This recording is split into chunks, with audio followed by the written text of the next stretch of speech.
What's up, Las Vegas? I am here drinking some wine with probably one of the most successful wine entrepreneurs that I've ever come across. This guy has dove into so many different things out here in Vegas.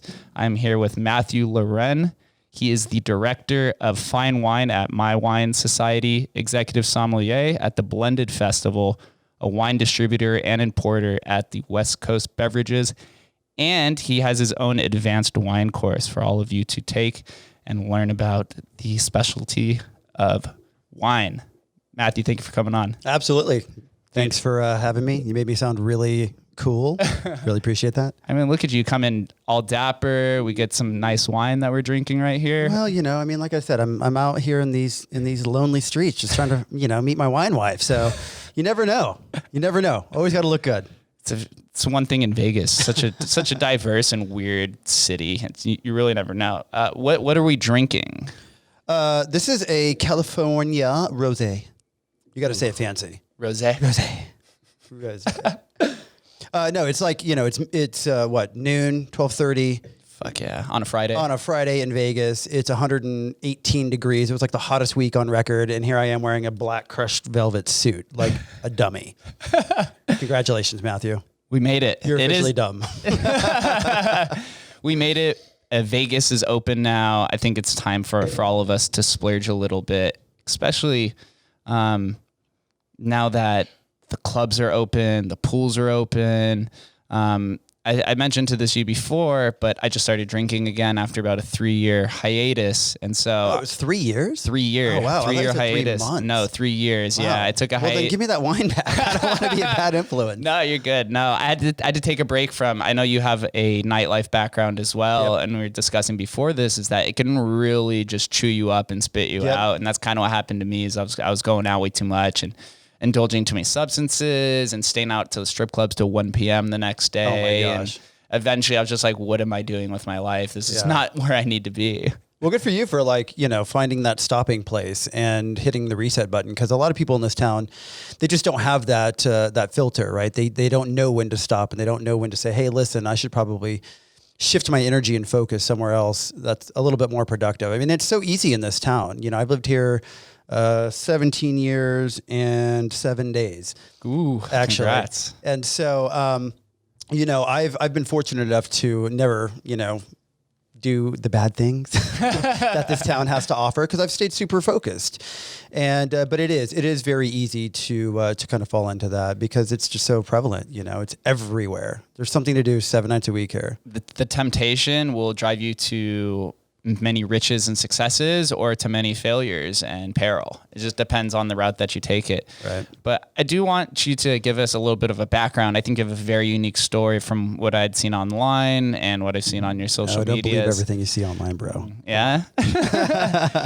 Give us a brief background of who Matthew-Loren is. Oh man, where should I start? So my parents met. No, I'm totally kidding. I've been here in Vegas for a little over 17 years, and I've kind of done a little bit of everything. Nightlife, entertainment, DJ'd for a considerable amount of time, and then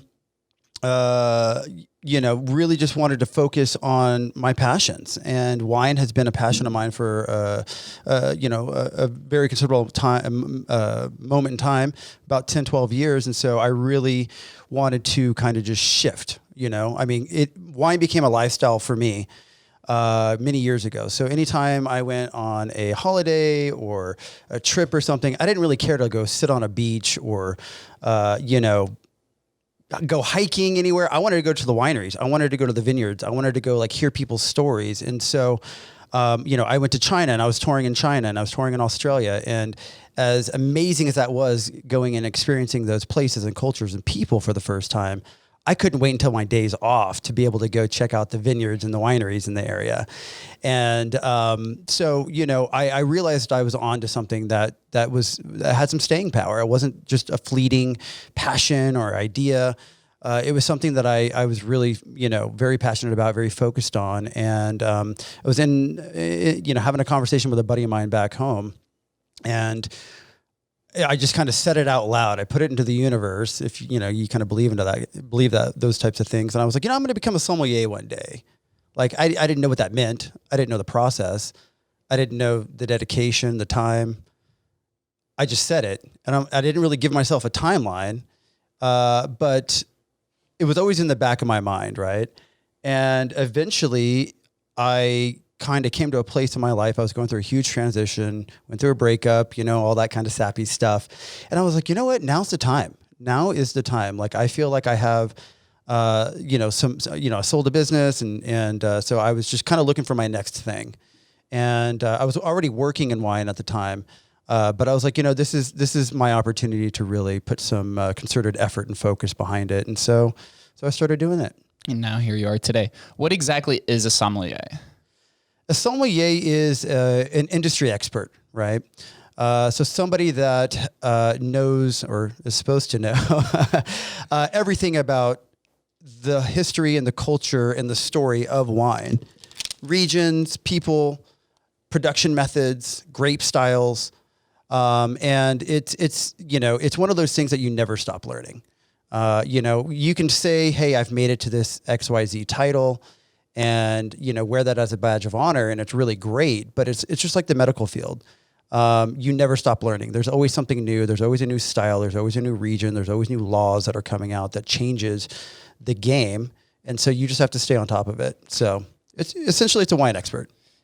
It seems that wine experts are very similar to whiskey experts. It seems like there's something about just that space where there's like a high degree of authenticity, or it's like a different value system or morale. Like sure. whenever I think of people who are sommelier, you think of like, like wearing fancy clothes, like part of like the high society almost. Like sure. It has a large backdrop of history to it. And you see wine selling for hundreds of thousands of dollars or millions, and like there was a documentary, I think it was on Netflix, about like the fake wine industry. Yep. What is it about wine that is so fascinating, intriguing, that has all of these different storylines and I guess just like this whole like life behind it?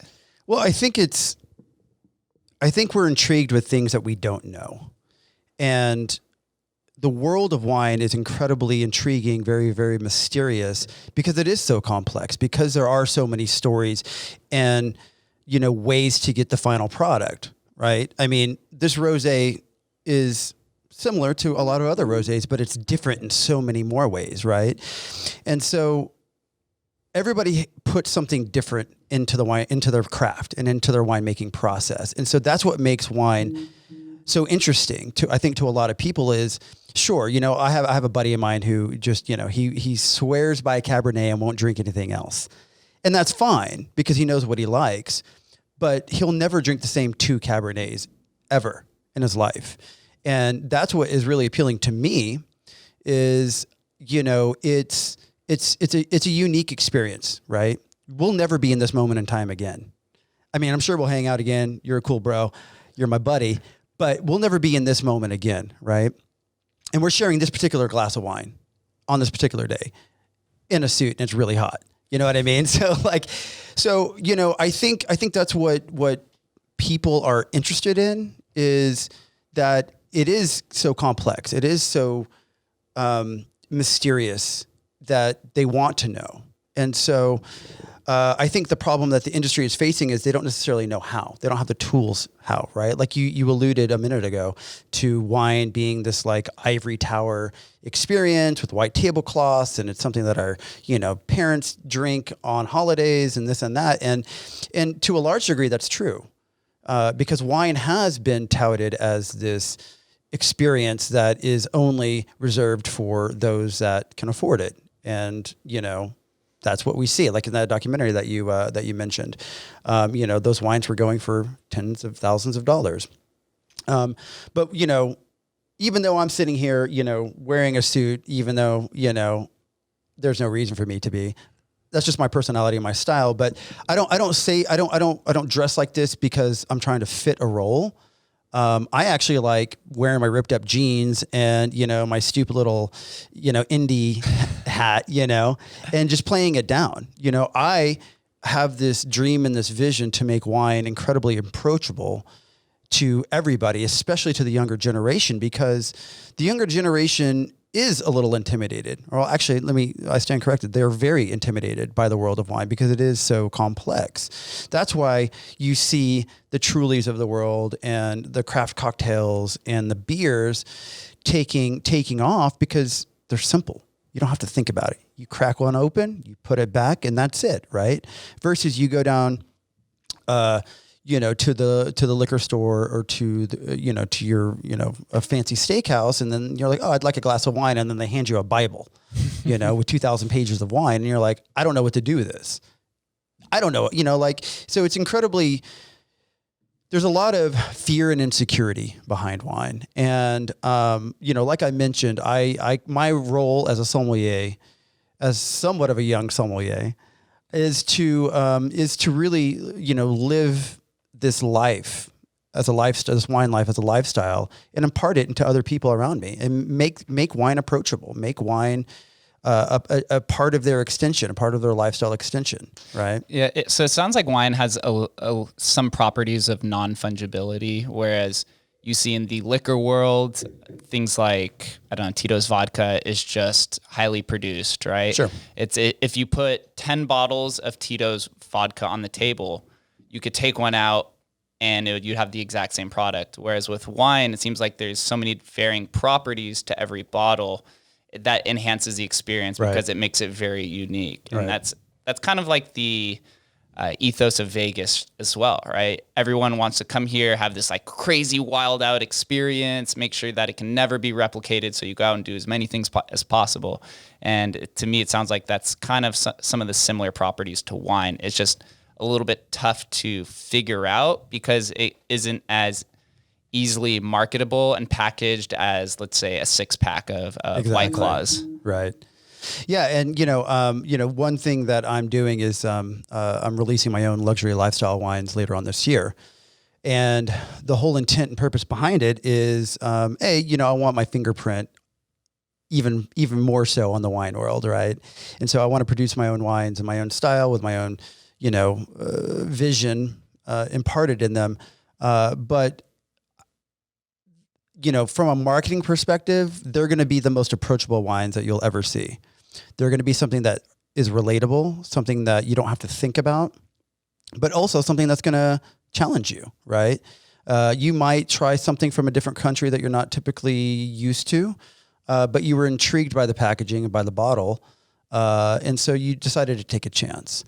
That is the problem with the wine industry is they're terrible marketers, right? And that's okay. They don't need to be good at that because that's not their superpower. Their superpower is making amazing wine, right? Carrying on their family traditions and being amazing farmers.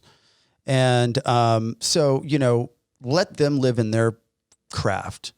Let me live in mine, right? My background's in marketing, with an emphasis on wine, right? With a passion for wine. And so, the wines that I'm going to bring to market will be something that you don't have to sit there and wonder, oh man, like this label's in a different language and it's in this fancy script and, I can't read the bottle and there's words on here that I don't know and there's phrases and batonage and this and that, no, like we're stripping all that back and we're going to make wine an extension of this generation's identity. So is your approach to this idea simpling down the marketing and branding towards it? Is it more of a simplistic model? Like this bottle right here, there's like 5 words on it. I would just pick it up just because I'm like, I don't know, it seems basic. The color looks cool. Whereas something like a Truly, it's a Truly or even just like a 12-pack of beer. It's just like a pop open. So you don't have to go through like the wine bottle opening process, which sometimes I break the cork all the time and becomes a pain in the ass. Like how are you what is your approach to it? So my approach is taking I'm reverse engineering the wine world, right? So what the current model is there's some family in Napa or Sonoma or, wherever. and they're just doing what they know to do, make wine. But the problem that they face is they have to convince you that their wine is worthy of trying and drinking and buying. And how do they do that, right? Through the tasting rooms and through, networking and family and, all that kind of good stuff. And it's very, very difficult to make a splash because there's so much competition out there. There's so many wine brands that it becomes overwhelming, and everybody gets analysis paralysis, right? They're like, oh man, there's like a million different wines in this wine aisle. I'm just going to go with what I know, and it's probably going to be on the bottom shelf and have some sort of animal on it, right? And that's the unfortunate truth of, how wine is marketed and branded and purchased. That's the current buying behavior. And I want to completely turn that on its head by creating wine and wine brands for existing populations and existing people, right? So instead of trying to find an audience for your wine, I'm creating wine for existing audiences, right? So let's just say sports, right? I'm going to create a brand of wine that is relatable to sports in some way, or fashion, right? So it's going to be the branding, the name, the style of wine, something that you can drink with pizzas and popcorn and burgers on game day, right? I'm creating a political wine. Really? I am. And something that's going to be relatable and, it's going to be an all-American wine. You know what I mean? Something that you're going to want to drink to express your loyalty to America. Yeah, so the red wine is definitely for the Republicans. So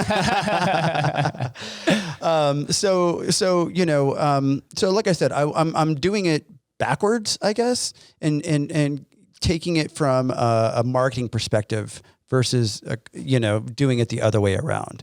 And so I have certain demographics that I want to target and create brands for them that they can immediately identify with and feel like, man, this is the wine that I've been looking for my whole entire life, because it's a direct reflection of who I am, my beliefs, my ethos, all of those types of things, right? And so that's kind of my plan and approach. Nobody out there steal it. Nobody.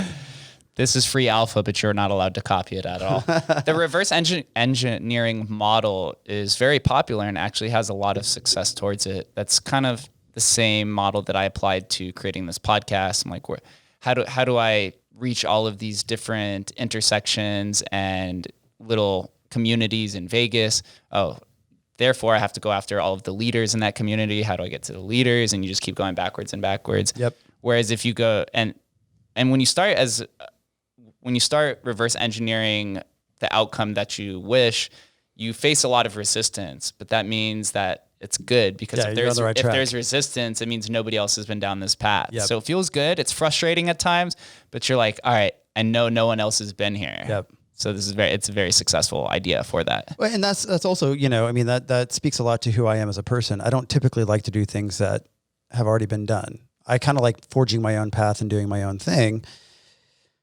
It's frustrating because it's the hard way of doing things, and it's difficult and it's expensive and time consuming and, emotionally draining, but the reward is just so much more. Right. So, yeah. So are you tying your advanced wine course into this somehow? Do they go hand in hand, or are these two separate endeavors? They're not necessarily mutually exclusive, but they're very complementary. Right. I started advanced wine course.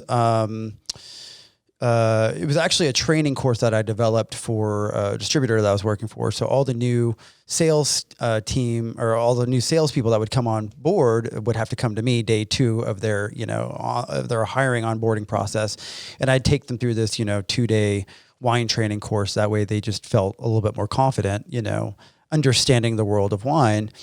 And during COVID, I was hanging out, working on some of these projects, and I realized that I had all these courses that I had developed, and they weren't being utilized. So I was like, I really need to develop an actual e-learning course online that people can take on their free time, on the internet, all over the world. And so, while most people were, just hanging out doing nothing, I was trying to stay busy, and so I created the advancedwinecourse.com, and like I said, it's very complementary to what I'm doing in the wine space, because it's giving people an opportunity to find their voice in wine and be confident in wine. You can go the traditional route like I did through the Quartermaster Sommelier, through WSET, Wine Spirit Education Trust, but those courses aren't for everybody, right? Like you may be interested in wine, but you're not looking to spend thousands of dollars on a course because you don't have any interest in working in the industry. You just want to get your knowledge up so you're making educated decisions when you're at a restaurant and somebody hands you a wine Bible, right? And you're there with your girlfriend and you want to look good and you want to order something that you're both are going to enjoy. And so that was kind of the premise behind the advanced wine course, is making wine education affordable and accessible to people that don't necessarily want to get into the industry. So it's for anybody and everybody that's just interested in wine, but wants to, like I said, boost their confidence, learn a little bit, understand the differences, make better buying decisions. But it's also for those that are in the industry that are looking to test into, the court or WSET. And it kind of gives you the tools to get prepared for those tests. So to become a sommelier, is it just like an exam at some point that you take, and if you pass it, then you receive the certification? So your advanced wine course would prep them to be able to take this test, if that's the... Yeah, so it has a lot of the fundamentals that go into those testing, into those tests.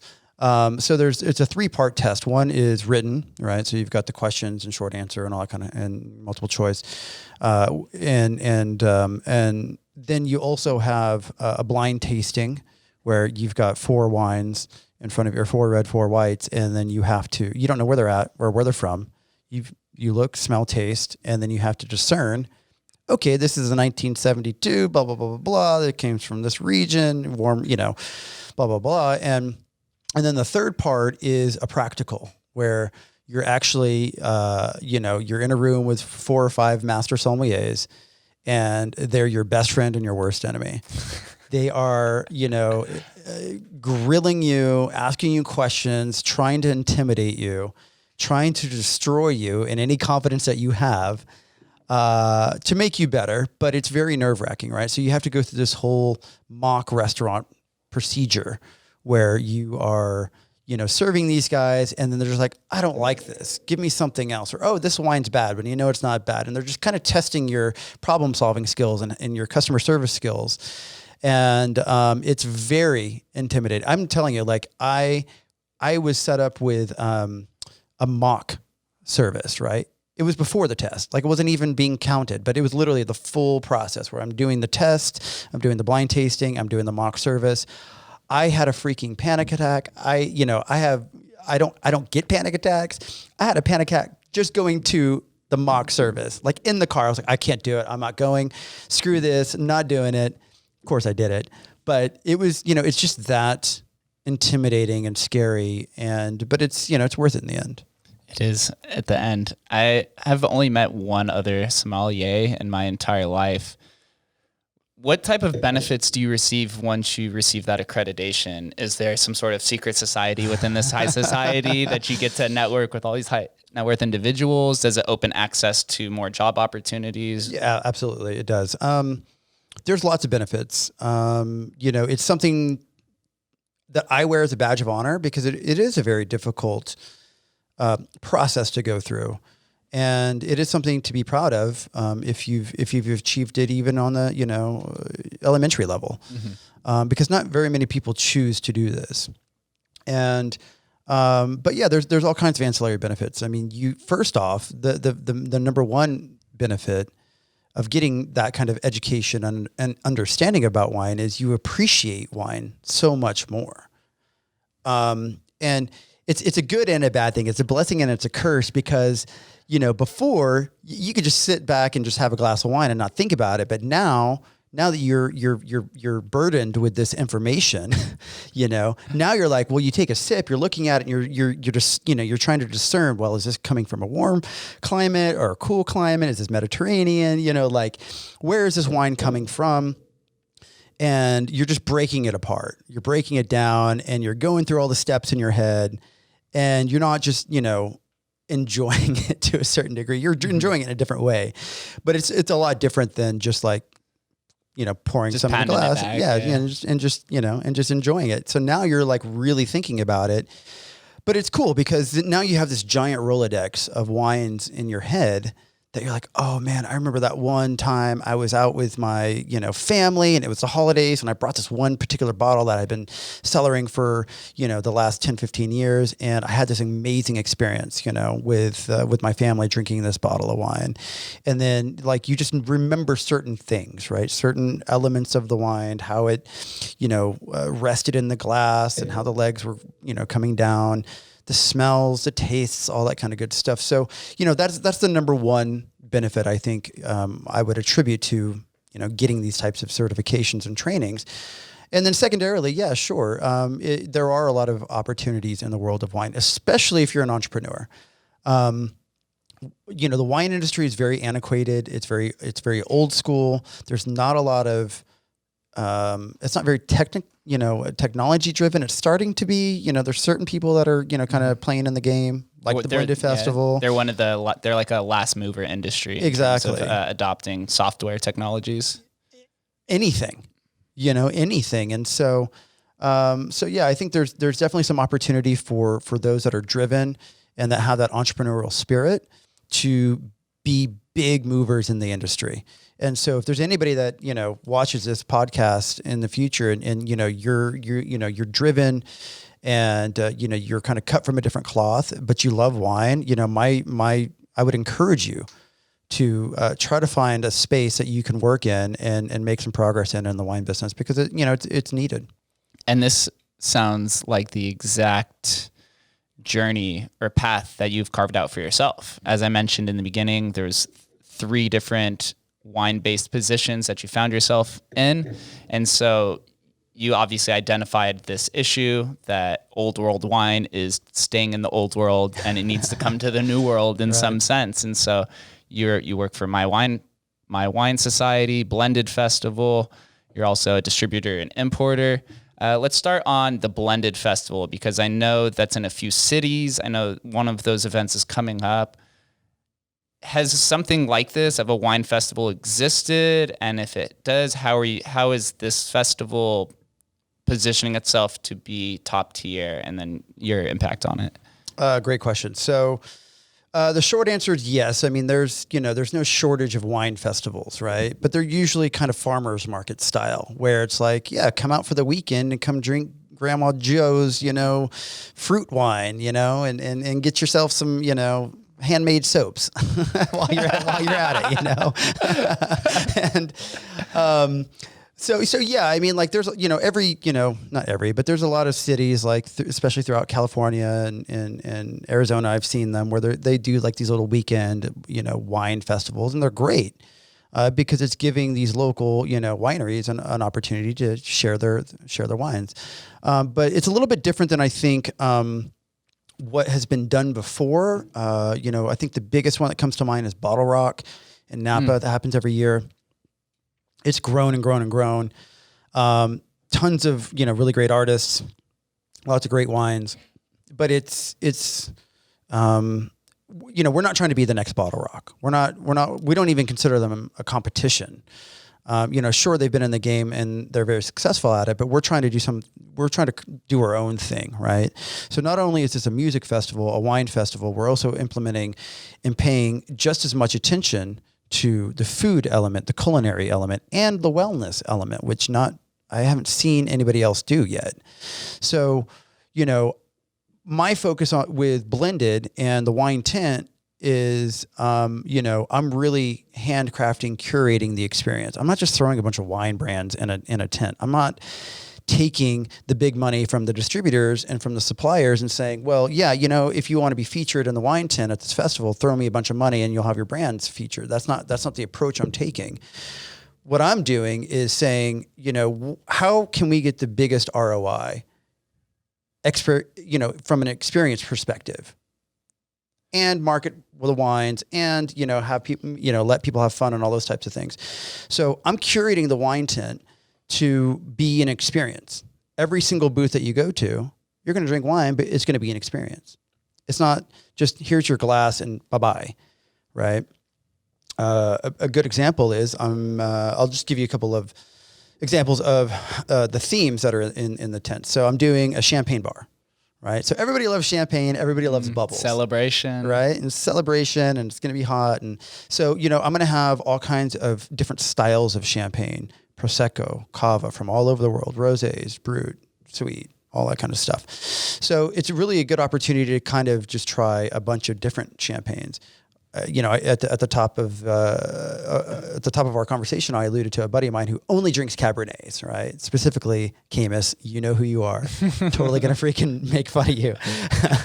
Only drinks Camus. I mean, I could give him a 1976 bottle of Petrus, and he'd just like, oh, garbage, I'm like, bro, come on, really? You only like Camus. But so, for those people in the crowd that only like Cabernets, because that's what that's what they've experienced. That's what they like. That's totally fine. But have you tried a Cabernet from France? Have you tried a Cabernet from Chile? Have you tried a Cabernet from Argentina? And so what I want to do is open their minds and say, sure, cool. You like Cabernets from California because that's easy, right? California's right next door. We drink and buy and consume a lot of California, Napa, Sonoma Cabernets. There's nothing wrong with them. I love them too. What's up, YouTube? We're going to take a quick 60-second break to give a shout out to the first ever sponsor of the Guest List podcast, and it is none other than Manscaped. It's June, summer is here, Fremont Street is packed. I was out the last 3 nights till 3 a.m. It felt like old Vegas. We're getting ready to go to the day clubs, and for one, as a man, we need to make sure that we are trimmed in the right areas. I'm a big fan of Manscaped. Like I said, I use the product. I'm happy that they came on to be a sponsor. But lucky for us, they just came out with a brand new product for us. And I'm going to read it off just so I don't mess up. From the legends who introduced the greatest electric ball hair trimmer ever, Manscaped is now introducing the Ultra Smooth Package, a razor and formulation kit designed for the brave men out there who like to go to the skin when they trim their balls. Your new nickname is going to be the Bald Eagle after using the Ultra Smooth Package.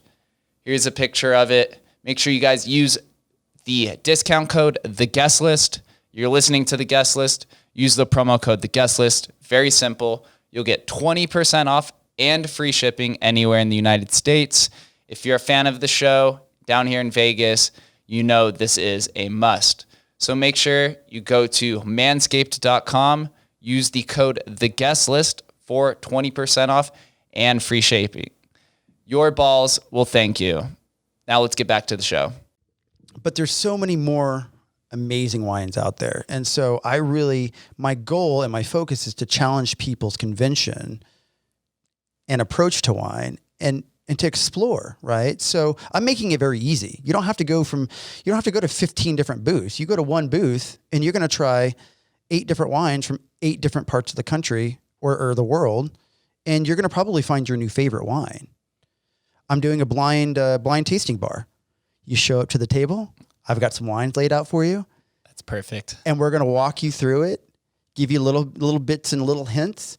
And then if you guess which wine, if you guess, the varietal or the country of the wine, then you're going to win another free tasting. So boom, cool. Here you go. Congratulations. You get some more wine. Right. So I'm making it an experience, but at the same time, I'm taking it from a very educational approach where I want to change people's minds about wine and it just not be, oh, well, I only drink. I'm trying to think if I want to make fun Franzia. of Yeah. Franzia or, but from, like when we think about the world of champagne, nothing grinds my gears more than the people that are just like, I only drink Dom or I only drink Cristal. Like, bro, can you even like?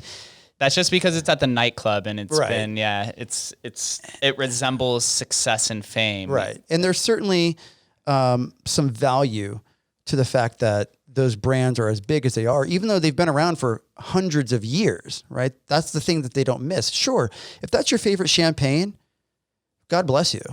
But do you know the history? Do you know the culture? Do you know the story? Do you know the wars that family went through during World War II? Do you know that their wine cellars got bombed? Do you know the history? Do you know the culture? And if not, then I would implore you to find out, learn, because you owe it to the brand. You owe it to the family. If that's going to be an extension of who you are at the nightclub, pour in your Christoph, pour in your, your Ace of Spades or whatever else. Cool, by all means. But learn about the brand, learn about the family, and learn about the history and the culture.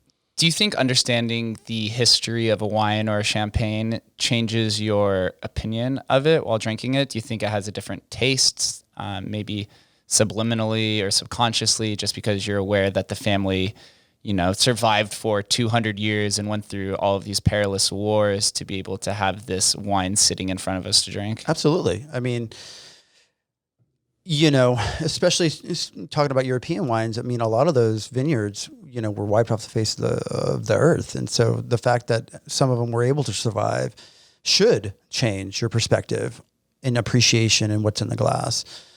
Because, there was a point in time in history when there was a chance that you would never be able to enjoy it. And so the fact that you can, I think, should be celebrated. 100%. What is the most important aspect or trait that a wine possesses which increases its value or allure? Ask that one more time. What is the most important trait that a wine can possess that increases its value, whether it's subjectively or a value economically? Is it the year that it was created? Is it the geographical location that it's grown in? Mm-hmm. What is it? The experience 100% altogether. So experience. From packaging to the, I don't know, what's that, distillation or I don't know. Fermentation. Fermentation process. Fermentation process. No, and what I mean by that, is the experience, who you're enjoying it with, the time and place, live in the moment. That's a very important marker. That's incredible. It doesn't matter what's in the glass per se. Mm-hmm. Hopefully it's something good, right? But what matters is the people that you're sharing it with, the moment that you're living, the memories that you're making, and holding on to that and remembering what brought you together. And hopefully it was a bottle of wine or a glass of wine. I think, wines are made in all kinds of styles. And, I can sit here and balk all day long about vintages and regions and, price. Price doesn't dictate quality.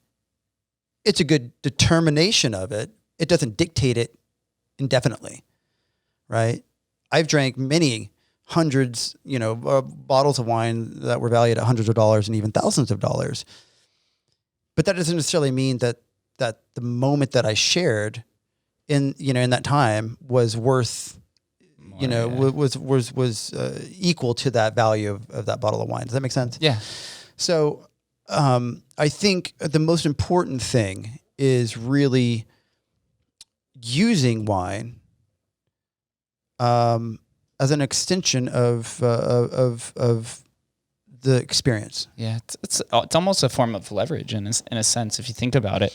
But what a better line of thinking than to implement that or integrate it into a festival experience where everyone who's at a festival is feeling at their peak moment in life. They're with all of their friends because most people tend to go with large groups to music festivals. So if you take that ideology and then you're implementing it through the wine tent and through the different tasting, they could truly understand and grasp the concept that you're trying to pitch to them, or at least your messaging. Right. Yeah, exactly. I mean, like I said, it's part of the experience of the festival. And, I can't wait for those people that are there watching Cascade or Nelly or Blanco Brown with a Chilean cab or a glass of bubbles or something instead of a Bud Light.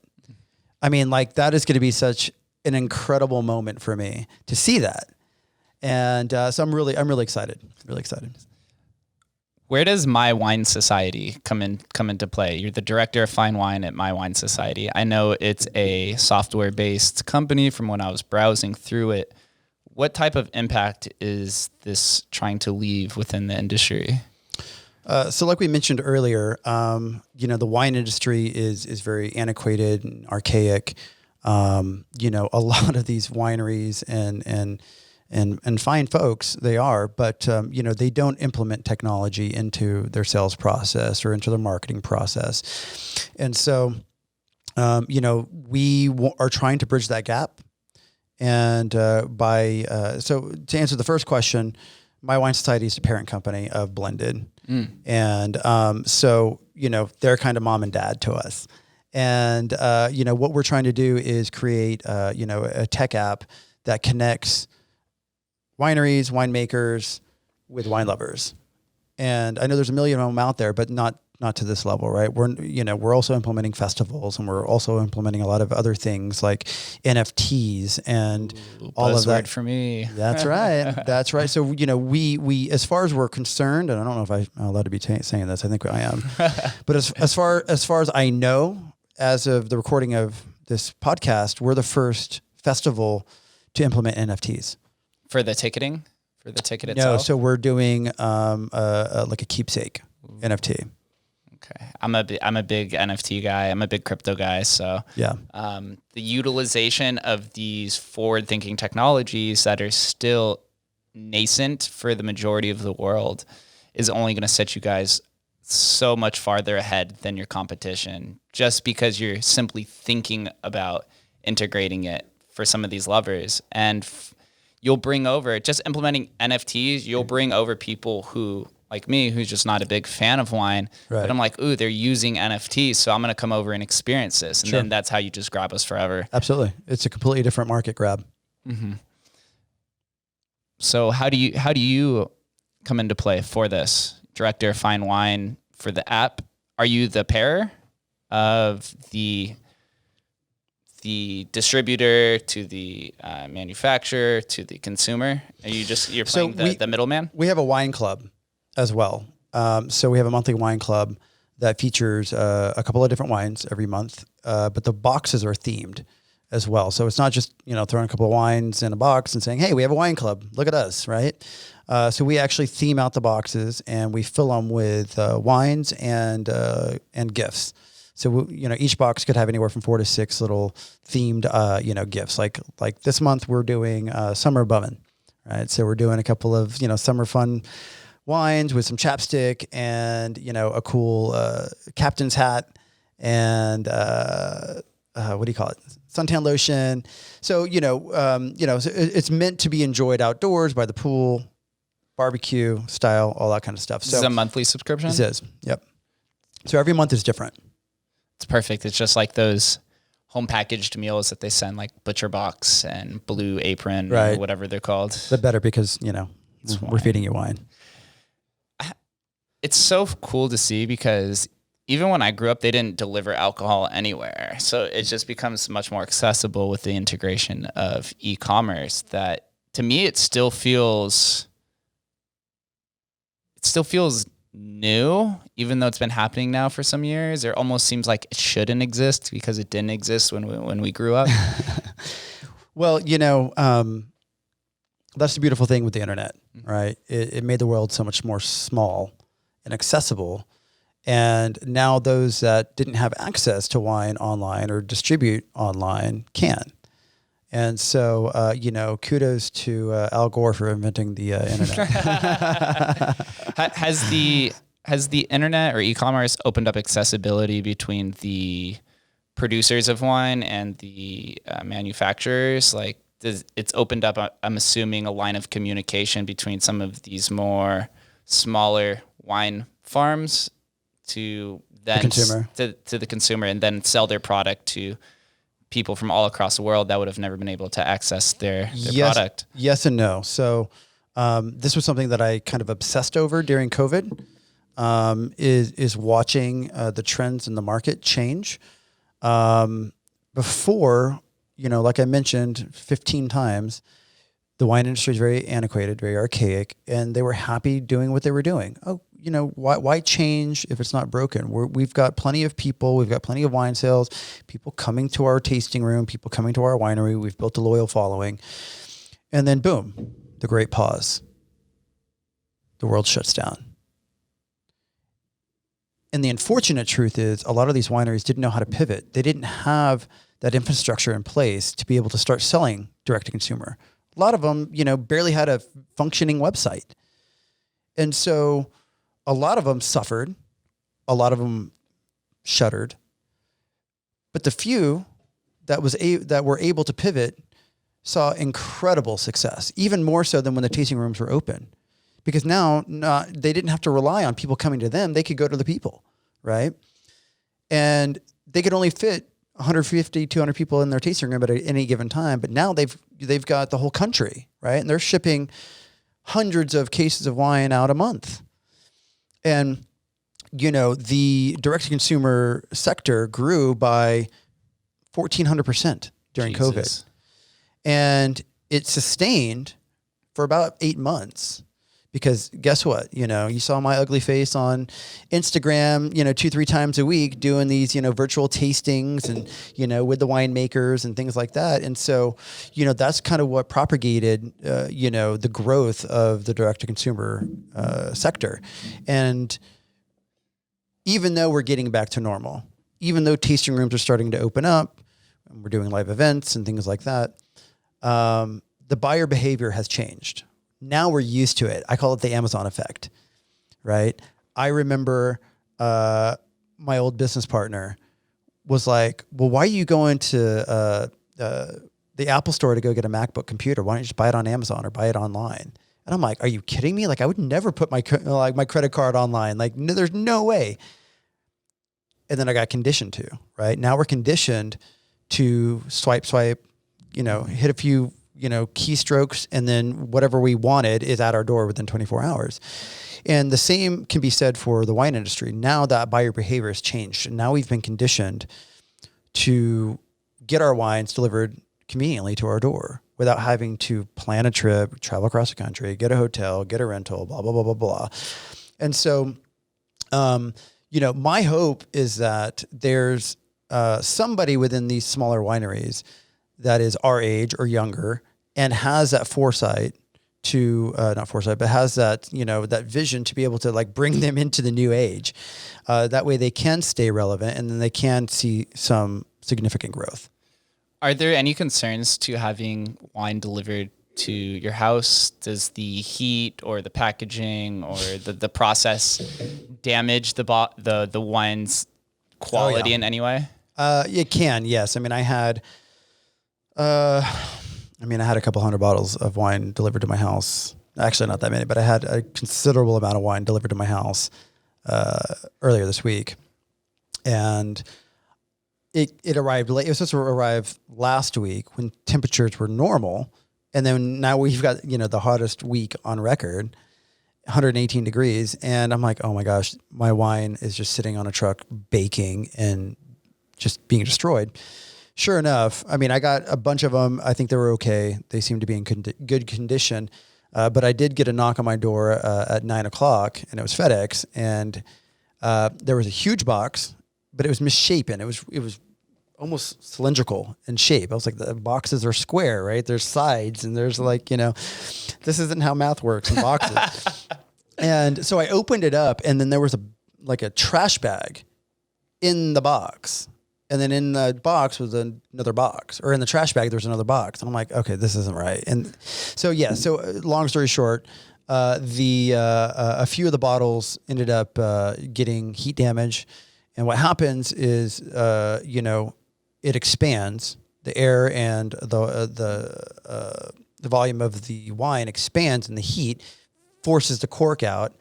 And or the bottle can explode. One of the bottles actually exploded. The bottle of champagne exploded, and I had another bottle of red, and that one the cork ended up coming out, and so yeah, it was a bad day. I'm sure as this new line or methodology of distribution grows, they'll be able to tackle some of those issues in terms of the packaging, or maybe it needs to be cooled, like how Whole Foods does the food shipping process with refrigerated trucks and so on. Yeah, the unfortunate truth is, a lot of these logistic companies are they use UPS and FedEx, and so those trucks aren't refrigerated. Now, what a lot of wineries will do is they won't ship unless they know the weather's going to be okay. So if they know it's going to be a hot week, they'll wait until the next week or the next month because they don't want their product getting, destroyed. Because if it gets destroyed because of heat, chances are they're probably going to have to, replace it. Mm-hmm. So, Roger that. Yeah, you got to be ahead of the game. Yep. It all just takes some time to get there. Since you begun your wine journey, that was about 10 years ago professionally. in a sense? Yeah, ish, give or take. I'm really bad with timelines. How has the industry changed over the last 10 years? Is there any one specific focal point that you've seen progress magnitudes more than the others? Accessibility. When I first got into the wine game, wine was kind of reserved for those in their ivory towers, right? And your white tablecloth. The high society. With the high society, with the maitre d' coming out and, doing the whole presentation. That's what I thought wine was. I thought it was only reserved for those moments and those people that could afford it. The kings and queens. The kings and queens. Exactly. But I think accessibility and marketing and social media, that's the biggest thing. Social media has probably been one of the biggest game changers for the wine culture and the wine industry.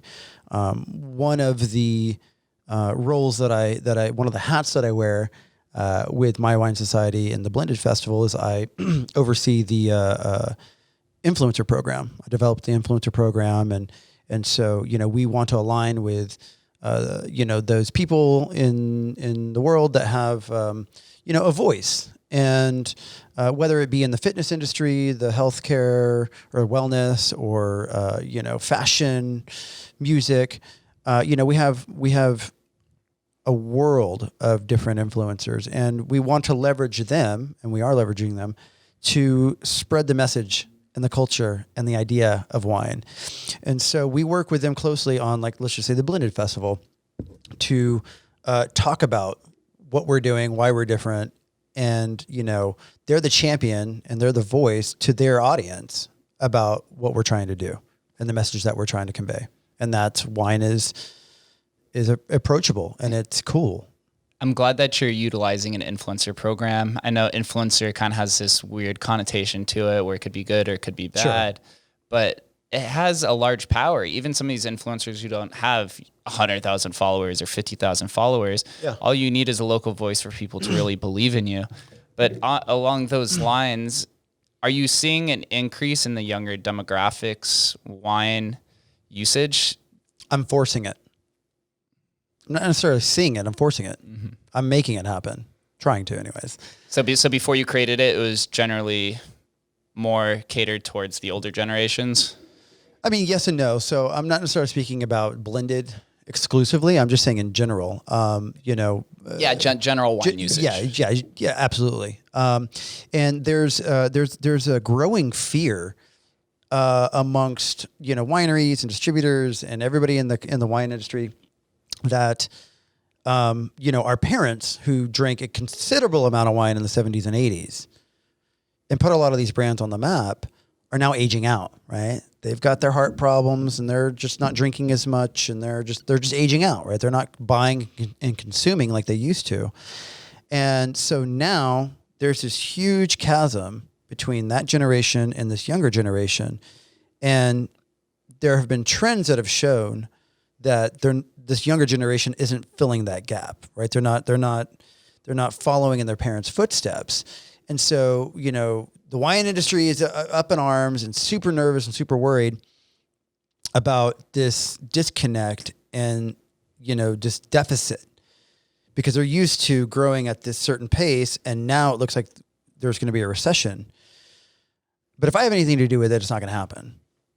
Yeah. It's just not going to happen. I mean, maybe to a small degree, but then it's going to immediately turn around because, as I mentioned earlier, I want wine to be approachable. I want wine to be accessible. I want wine to be understand.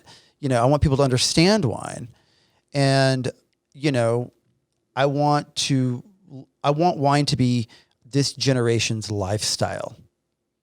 I have to say, I have grown, cheers to that. I have grown more of a fascination or an interest in wine as I've become a little bit older. Trulies don't really market to me as, I guess, towards the younger generation. I don't really know what it is, but I have seen the wine industry kind of make different pitches towards the millennial and younger generations. I remember seeing at a party canned wine. Yep. I don't know if that deteriorates the quality of the product or not, but that like open accessibility of just being able to pop it open and drink it seems to cater a little bit more towards the younger generation. Yeah, absolutely. And I think there's a stigma behind canned wines, is it being cheap and not good. And to some degree, sure, there's some truth to that, you know, but at the same time, I know that there's some bigger brands that produce high quality wines that are canning it because, you know, look, I had to bring my own wine glasses to the, you know, And these are nice glasses. and so, you know, I mean, but that's part of the whole cultural change in the wine industry is making it more accessible, where it's not, oh man, I got to have a wine opener and I've got to, you know, like bring glasses and I can't bring glasses to the beach or whatever. So making it accessible in a canned format is definitely helping, you know, kind of shift the idea and the culture and make wine, you know, just easy and accessible and something you don't have to think about, just like a Truly or a Bud Light or whatever. You just crack it open and you put it, you know, tip it back. It should be simple. It's just wine. It doesn't have to be served in a perfect glass, although it does help.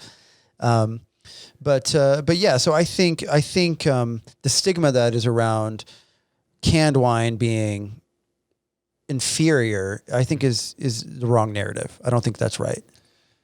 And this may be a little bit off track, but also semi-related. Some of the, it's not ingredients, but some of the things that are inside wine that I've taken over the last few years to increase the lifespan is resveratrol, right? I'm sure you're probably familiar with that in wine, where you don't find this anti-aging property in just normalized liquors like tequila and whiskey. And so I think that's something that the industry should kind of market a little bit better, because the younger generations like myself, I want to live forever. And so if wine's going to help me live forever, wine will help. Then I'll be. Are you familiar with resveratrol? I'm actually 92 years old. Boom. He's like, I am the age one. Are you familiar with resveratrol? Yeah, a little bit. Yeah.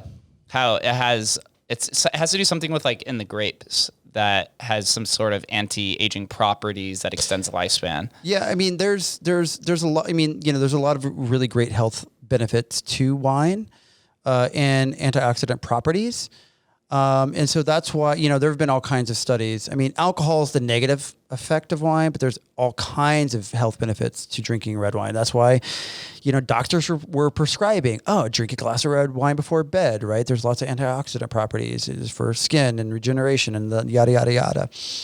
I'm no health expert, so I can't really speak to that. But, you know, like I said, I know that there's a lot of antioxidant properties and health benefits I mean, it's fruit, you know, I mean, like, eat your fruits and vegetables. Okay, I'll drink it. You guys got to throw the buzzword on the product, just as they do for pretty much everything now. Now you see like organic energy drinks. And I'm like, what the fuck's an organic energy drink? Yeah. Just take the buzzwords, but right. there is a lot of truth in it though. I'm going to ask you a random question. I don't know if you're supposed to ask. I don't know if you're supposed to. The answer is 7. Ooh, okay. I see you. I don't know if you're supposed to ask sommeliers this or not. Maybe it's bad, but I'm going to go ahead and ask it. Is there a wine of preference for Mathew-Loren? That's such a hard question to answer. That's what I figured. It's like asking who your favorite child is or who your favorite parent is. You know, you appreciate each one for different reasons. I don't think I have a particular favorite wine, a singular wine. But I think if gun to head, somebody forced me to pick a region to drink for the rest of my life, I couldn't drink anything else. Man, it's definitely going to have to be Burgundy. Burgundy, where's that? Burgundy, France. Really? Yep. So they're known for their Pinot Noirs and for their Chardonnays, and they've just perfected it. I mean, it's history, culture, time, elegance, beauty, sex in a glass. It's amazing. You guys heard it here first. We're taking a first class flight down to Burgundy. We're bringing Ron Burgundy with us. That's right. We're getting the party going. Before we get out of here, I have one final question for you. Please. Same question I ask everybody. What does Las Vegas mean to you? Oh, man. If I were to summarize it in one word, opportunity. This town has been I've had a love-hate relationship with this town over the last 17 years and 7 days. But the one thing that I will freely give credit for is just the immense amount of opportunity that this town gives, but also that you can create. And so I'm certainly appreciative of that. As some young brown-haired kid from Oklahoma, trying to make it in the big city. I've been able to do that just because of the opportunity that's been afforded to me here. It's such a good city. The majority of Las Vegas transplants, even though you are pretty much a local at this point, opportunity is the number one answer. Everyone sees it. We're on the foundation of culture in Vegas. It was built on tourism in the Strip, but now you start to see different areas and little small industries popping up. And I'm glad to see a lot of other entrepreneurs acknowledging that as well, that there is a lot of opportunity out here. But where do I send all of the listeners and viewers from YouTube to follow you along your journey, get involved with your advanced wine course, anything notable, etc.? I would say, just follow me on Instagram at the Lord of Wine. Yes, I know. Scoff, laugh, roll your eyes. The Lord of Wine. But I would love to extend the course to you, just for having me on your podcast. So I'd love to extend that to you, just so you can kind of understand a little bit more about what I'm doing with that. And then for any of your friends, followers, fans, I'd love to give 50% off. Boom. And that's on the Lord of Wine Instagram. So they can just go to, if they want to take the advanced wine course, just go to advancedwinecourse.com. And we'll do your podcast name as the promo code, the guest list. So was it the guest list or the guest list Vegas? Just the guest list. Okay, the guest list Vegas. I'll go home and I'll create that discount code. And so if you heard it here, you guys heard it. You guys. So the guest list, and you guys will get 50% off.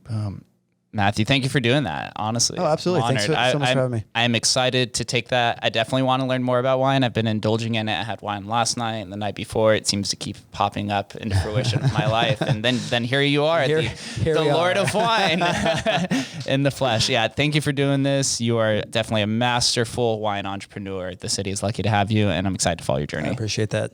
Thank you guys for listening, and we'll catch you next time. Au revoir.